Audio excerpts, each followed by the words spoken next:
What was your, "oh, this guy's a psychopath" moment?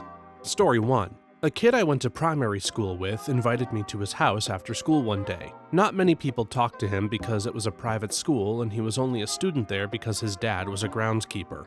I didn't want to go, but didn't want to be a dick like everyone else, so I said yes, but I couldn't stay long.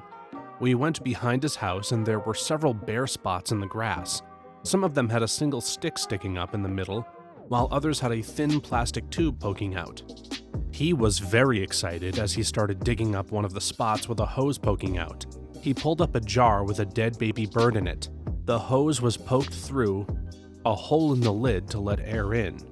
He went on to tell me he likes burying things alive. Sometimes he seals the jar tight. Sometimes he gives an air hose, and even puts a little food and water in to keep them alive longer.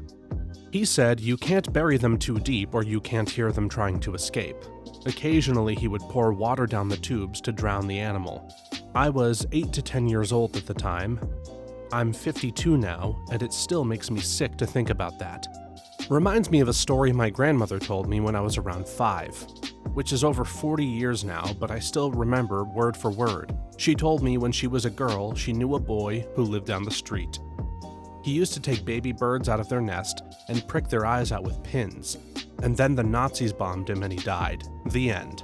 When my grandparents would babysit me, sometimes I would hang out and play with the kids in their neighborhood. There was a strange, quiet kid that once caught a grasshopper and pulled its legs off one by one, and bragged about lighting cats on fire. I never forgot his name. I left that city long ago, but I still watched the local news on occasion via the internet. Last fall, there was a story about the annual city marathon run. They interviewed the chairman of the event.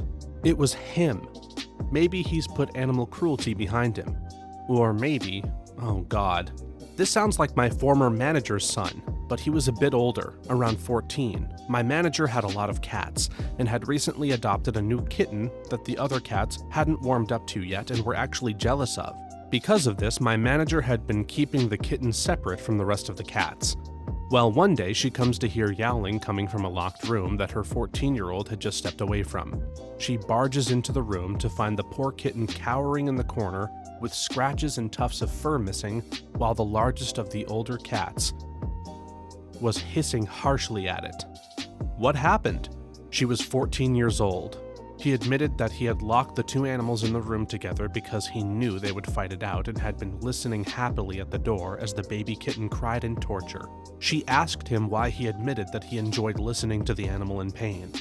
This wasn't the first bout with torturing animals. He'd also been taking fish from their fish tank out into the backyard pond to die in the temperature difference or be eaten by birds. And my manager had only learned of this a couple of days earlier, but I believe it was his worst. This was a couple of years ago. I believe he'd be closer to 18 now, if not 19. She always posts photos of him on Facebook and they seem happy, so I believe therapy had been working out. But hearing those stories made me fear for not just her animals' lives, but hers too. Story 2. I was friends with a couple. The wife made up an affair with me to hurt the husband's feelings. The husband showed up in my condo with a gun and was detained by the security guards and later the police.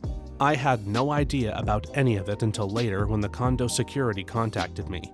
I was hanging out with a gay friend of mine once and I found myself alone with a woman I'd just met, so she starts coming on to me hard. Now I may be a bit clueless, but this set off alarms in my reptilian hindbrain, and so nothing happened between us. Later, she confessed that she was trying to get me drunk and horny so my friend could then step in and coerce me into sex with him. People do some crazy-ass crap for sure. A version of this happened to me in college, although I was much closer to death. I was at a fraternity party waiting outside as it was drawing to a close.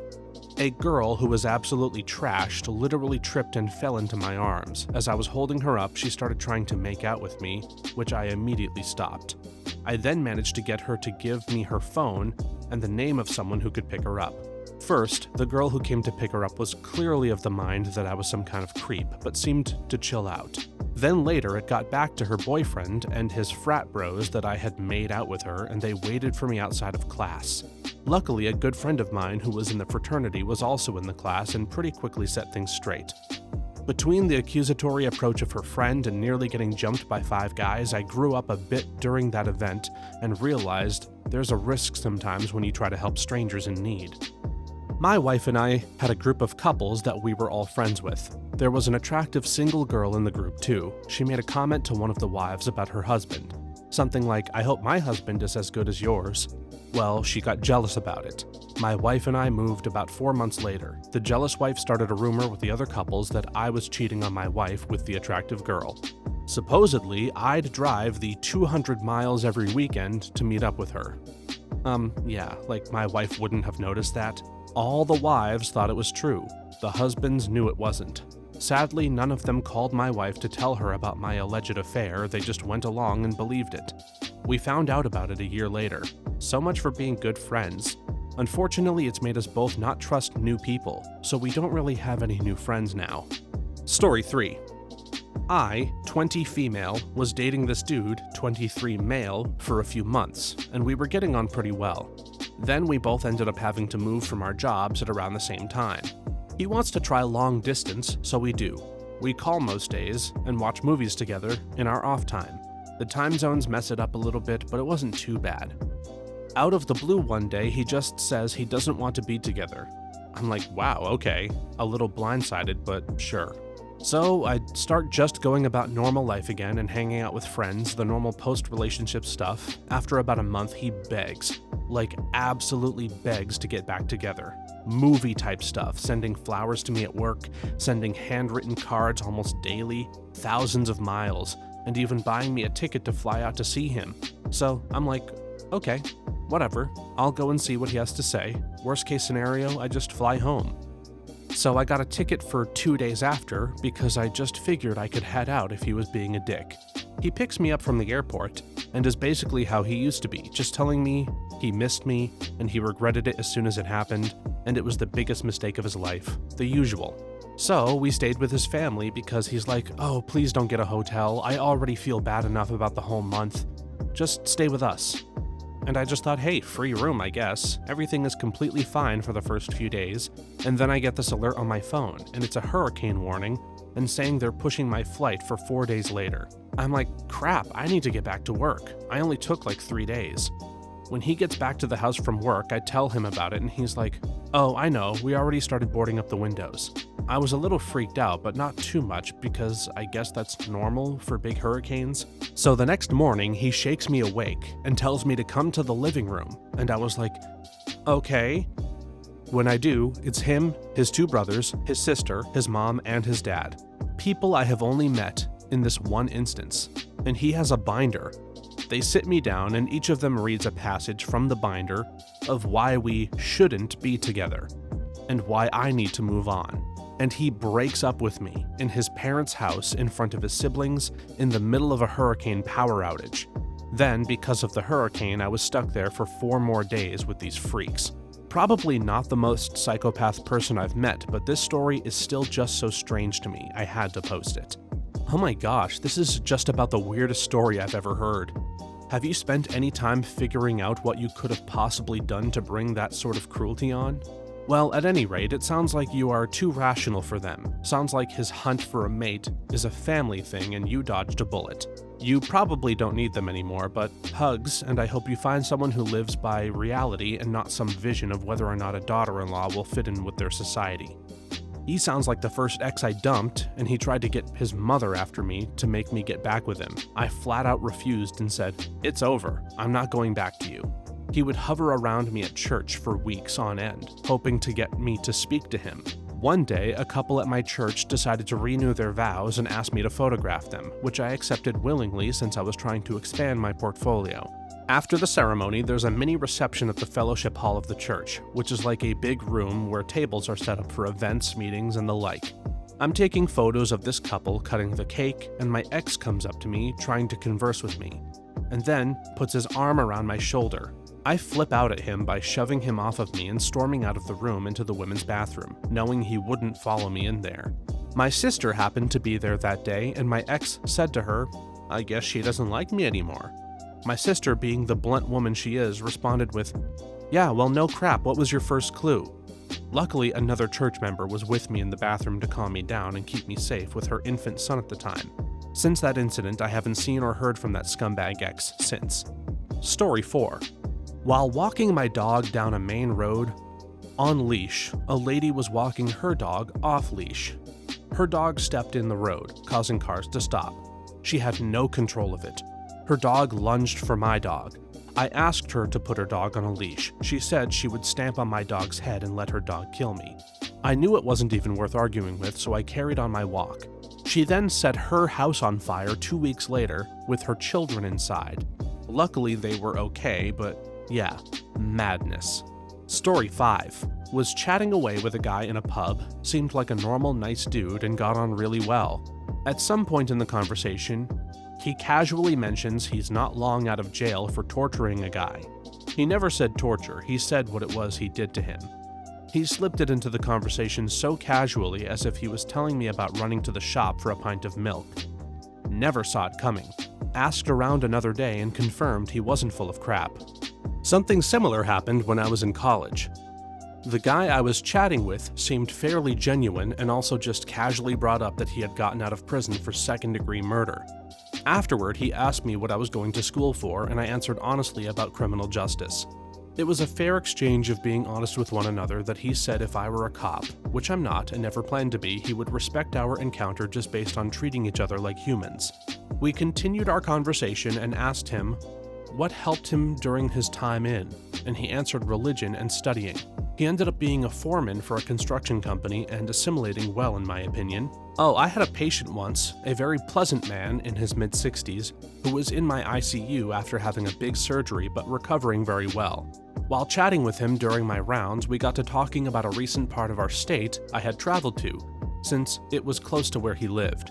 He casually told me this story about how he ran down a motorcyclist who had turned in front of him on a mountain road, ran the guy off the road at high speed and kept driving. Probably murdered this cyclist. He said after 20 to 30 minutes he called the cops to say he saw a motorcyclist go off the road, so that maybe someone would find him. He clearly thought this was the type of thing anyone would do and that he was definitely justified. No hint of regret or remorse. Smiling the whole time, like he was telling me about his grandkids or something. It was terrifying. Something similar happened once. I was waiting for my ex to finish her shift, so I was waiting at the local bar chatting with the bartenders who I knew well enough by name at this point. This guy beside me strikes up a conversation and tells me he's writing a book. Great, what's it about? Well, my life, really. I sexually assaulted and raped some woman and got away with it. I'm using some of that as material for the book, etc. Couldn't tell if he was full of crap or just got off on it. The bartender overheard some of the conversation, and after he left, we contemplated contacting the police, but for some reason we never did. It was so nonchalant we couldn't tell if it was real or not, so I still think about it and wish I had reported him. Had a similar experience a few years ago. Was out for a beer with 2 girlfriends and one of my friends started talking to this huge guy covered in tattoos and a shaved head. You know the type.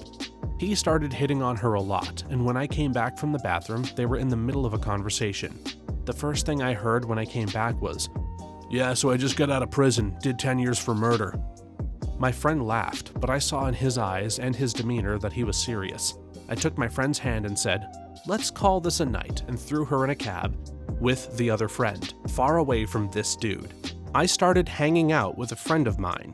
He was a lot of fun to go out with, a little bit crazy but had no red flags, until one day he casually mentioned that he had been in jail. When I asked why, he said he had stabbed someone 17 times. So his story was he was walking with his younger brother and a friend of his brother was a few paces ahead when 3 guys started picking on him. His brother, being an idiot, pulled out a pocket knife that had a 2-inch blade, and of course, one of the bullies hit him. My mate ran up to try to stop the altercation, or so he said, and one of the others knocked him down. When he was on the ground, he picked up the pocket knife, and as he got up, started stabbing the one who had hit him 17 times. 18 months for that. Would have been a lot worse for him if the knife had a longer blade, and the victim, of course. I stopped spending time with him because there were a couple of incidents where we would hang out that made me realize that he was going to drag me into trouble. Around that time, he got a girlfriend who didn't seem to like me, so it seemed to work itself out. Story 6.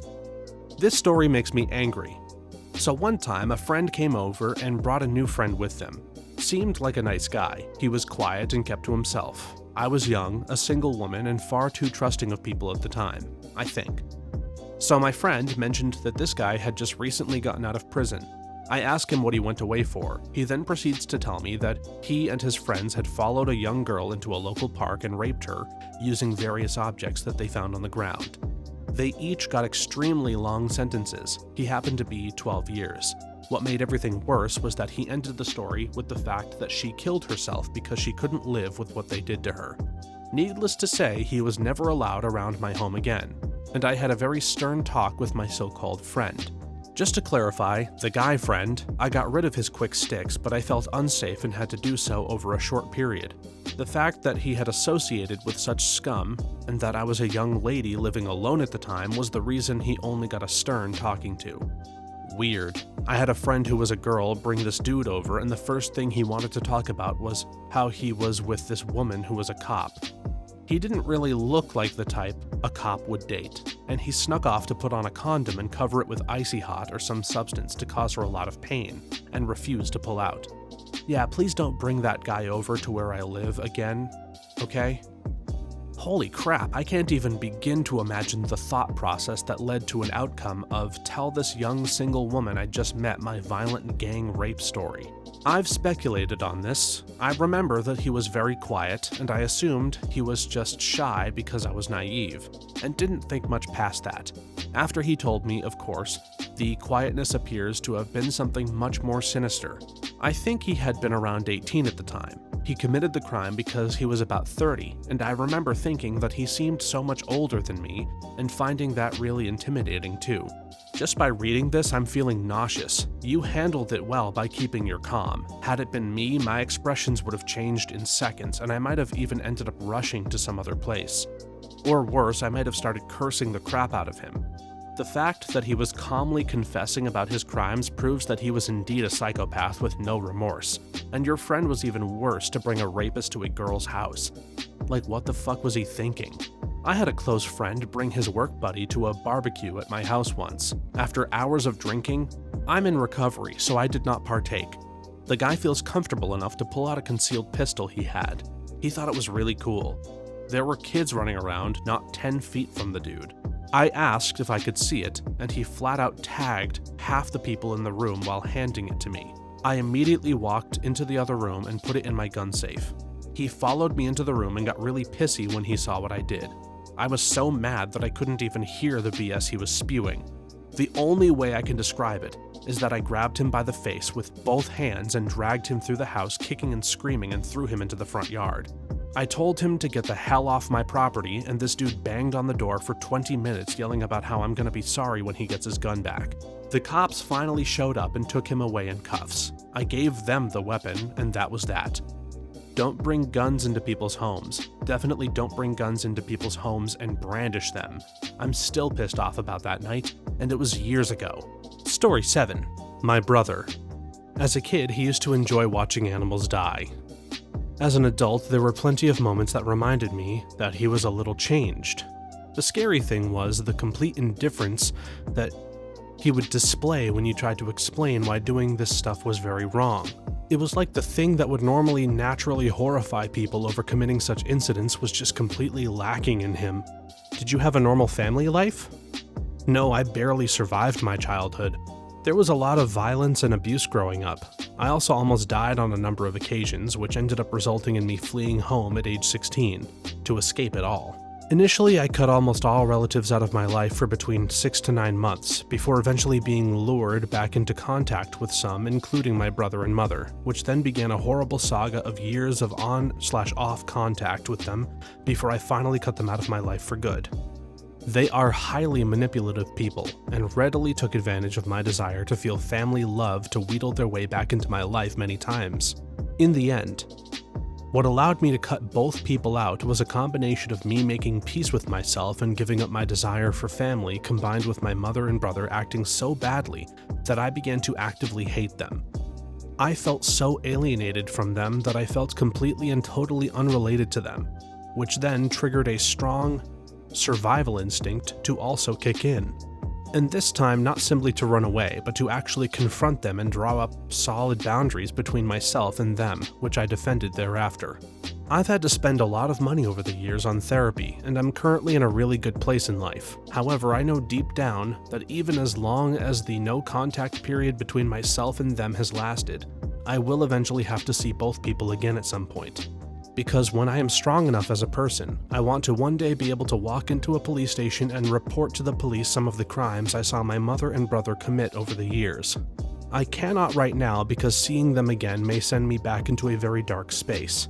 Suicidal depression, and I don't want to lose my life or all the things I fought hard to develop in it. I have a good job and education and a happy relationship, but I'm working every day to be stronger, and I hope that the day when I can pursue justice is hopefully not too far away now, i.e., if it can happen within the next couple of years, then I'll be happy.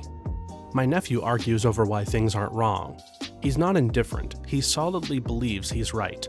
We have a strong team of psychiatrists, therapists, and counselors, as well as a family counselor to help with parenting, medication, and 3.5 years of therapy, increasing in intensity, have really helped him. He didn't develop empathy between the ages of 9 and 12, so he has to be taught how to act in normal society.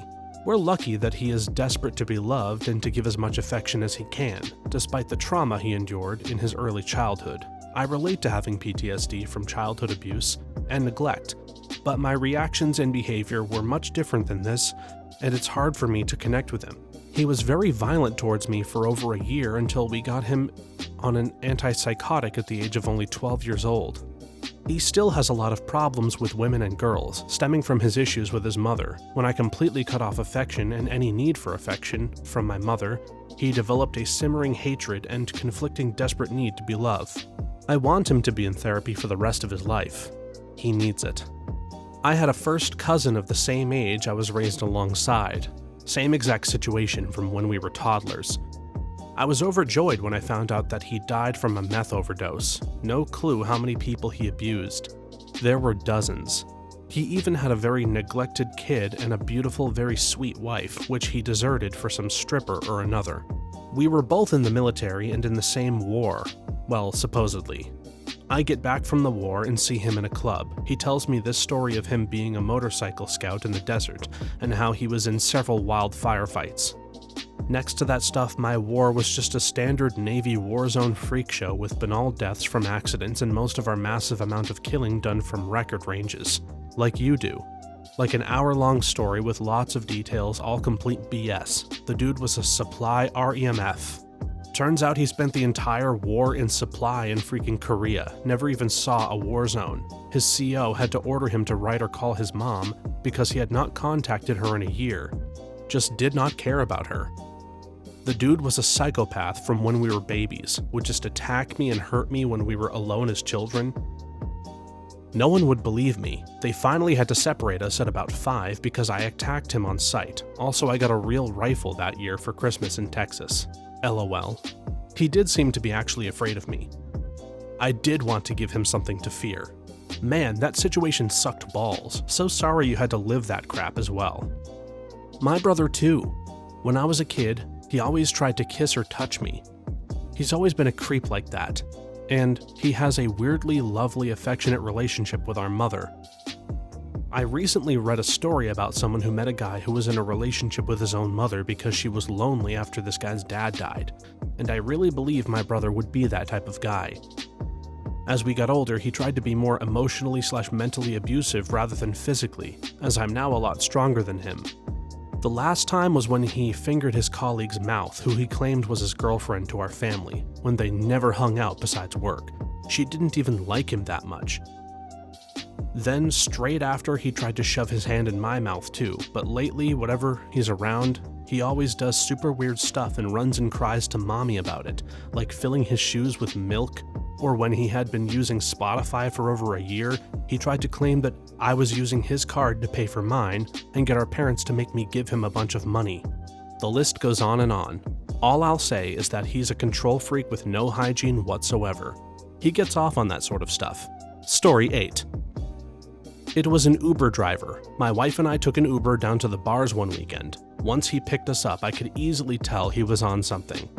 While we were crossing a bridge on the interstate about halfway to our destination, he said, "Isn't it crazy that I could swerve off the road and kill us all right now?" I told him to get off on the next exit and canceled the ride. I also reported him to Uber, so hopefully nobody has to get in a car with that lunatic again. An old friend of mine said that to another friend while they were driving in the mountains. I haven't seen him in more than a decade, but I've heard that he met a girl in the psychiatric hospital and they had a kid together and moved to Chile.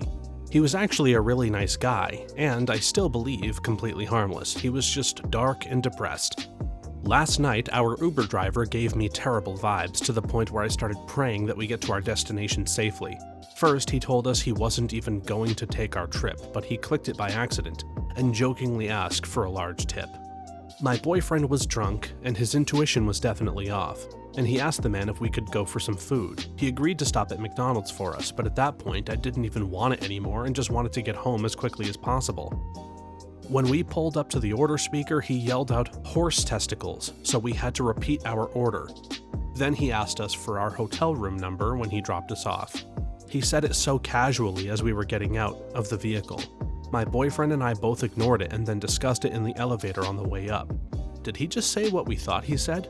Anyway, after an entire sleepless night and me blocking the door, we decided to report him to Uber once we checked out. I didn't want to do it when he knew our location. Even if he meant it as a joke, the anxiety he invoked in me was enough to report it as a safety incident.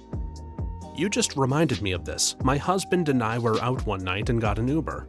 The guy never said one word to us, and he had the scariest energy I have ever experienced from anyone.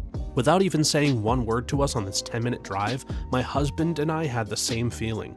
He was thinking what he would have to do if he had to fight this guy, and I was thinking about how I would open the door and jump out. I can't even explain it fully, we just sensed it. My wife and I had a similar experience, got an Uber from our house to a bar our friends were playing at, and the image of the driver was a woman. A guy driving with the pictured woman in the passenger seat picked us up, with a car smelling of cigarettes. He proceeded to drive us to the bar on the interstate while talking with the girl, pointing at where he swerved one of his cars and totaled it going too fast. Story 9. I met the new boyfriend of an acquaintance, and within 10 minutes of the conversation, he was referring to women as holes. It was amazing how I suddenly remembered that my husband had requested that I come help him with something. How old was he? His name wasn't Dave Sim, was he? Dave Sim is an independent comic, writer, and artist, famous for creating his own comic book that sold really well back in the days when that was extremely difficult. Everything went fine for about the first 200 issues until he began using issues to just publish his essays on how women are holes and how their job is to take away from the energy of men. This was way before incels existed. It caused his acclaimed award-winning self-published book to tank, though it managed to limp over the 300-issue line, its goal the whole time. He's now a pariah in the industry. Story 10. When he just casually mentioned putting a cat in a cage and then putting the cage in the water so that he could watch it drown like it was no big deal, and like it was something everyone has done at least once. This is the first one for me that is actual psychopath material. All the ones I've read are people being weird or socially stunted. This one is an actual evil psychopath. I'm not even a cat person, I'm a dog person. However, I don't harm any animal without valid reason, being attacked, etc., or a person. Story 11. Went on a date once and she casually dropped how she killed her brother's hamster with perfume as a kid because she was mad at him. Like it was just a quirky little story to laugh about. Needless to say, I started looking for an exit strategy at that point. One time I saw this girl at Victoria's Secret, maybe 6, spraying perfume directly into her baby brother's eyes who was in a stroller. Their mom wasn't paying attention.